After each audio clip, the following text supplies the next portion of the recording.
చాలా బాధాకరమైన సంఘటన. ఉద్యమకారుడు తెలంగాణ కోసం ఎన్నో పోరాటాలు చేశాడు.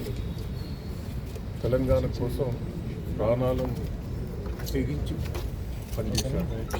దెబ్బలు కానీ అప్పటి పోరాటంలో ఎన్నో ఇబ్బందులు పడ్డాడు. ఆయన తలుచుకుంటూనే బాధాకరం. కానీ 12:51 చనిపోవడం జరిగింది. మేము 11 వరకు కూడా అందరం కూడా ఇక్కడనే ఉన్నాం.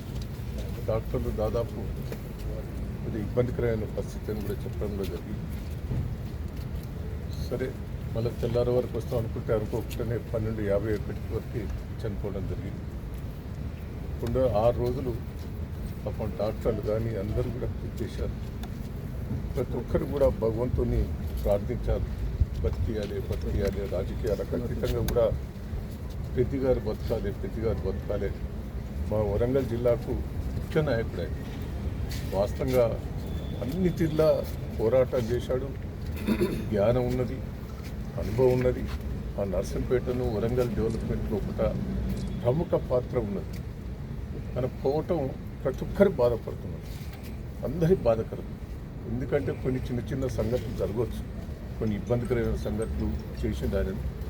ఇప్పుడు సరే చనిపోయినప్పుడు నేను చెప్పడం కాదు, కానీ గన్మెన్లు తీసేయటం. ఎందుకంటే గన్మెన్లు ఉంటే మందులు టైంకి ఇచ్చేది, ఎంబడిపడి మీకు ఆరోగ్యం మంచిగా లేదని వేరే వాళ్ళకి చెప్పేది. కానీ అది చెప్పకుండానే అది కూడా కొంత ఇబ్బందికరమైంది. ఏది ఏమైనా మీ ఇక్కడి నుంచి ఉదయం దాదాపు 6-5 అట్లా బయలుదేరదాం అనుకుంటున్నాం. వరంగల్కు 7 అట్లా వస్తాం. అమరవీరుల స్తూపం దగ్గర ఆడ కాసేపు ఉంటాం. ఆ నుంచి నర్సంపేట ఉంటాం. నర్సంపేట అమరవీరుల స్తూపం దగ్గర ఉంటాం. నల్లవెల్లికి 7:30 వరకు నల్లవెల్లికి పోవడం జరుగుతుంది. ప్రతి ఒక్కరు చాలామంది వచ్చారు. 3ంటికి దాన సంస్కారం వచ్చాయి. ఎక్కడ సార్ అంత్యక్రియలు ఎక్కడ జరుగుతున్నాయి? పార్టీ ప్రముఖులందరూ కూడా రావడం జరుగుతుంది. రాష్ట్రంలో ప్రముఖులు కూడా రావడం జరుగుతుంది.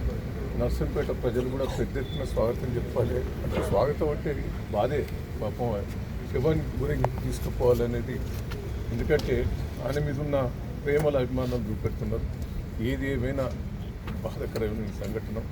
వాళ్ళ ఫ్యామిలీ ధైర్యంగా ఉండాలి, కుటుంబం ధైర్యంగా ఉండాలి. పార్టీ పరంగా అన్ని తీర్లా కేసీఆర్ గారు కానీ, కేటీఆర్ గారు కానీ, హరీష్ రావు గారు కానీ అందరం కూడా బాధపడుతున్నారు. వాళ్ళు కూడా టెన్షన్లే ఉన్నారు. వాళ్ళు కూడా పార్టీ పరంగా కుటుంబాన్ని అన్ని తీర్లు ఆదుకుంటామనేది మరి చెప్పడం కూడా జరిగింది. అందరు కూడా రావాల్సిందిగా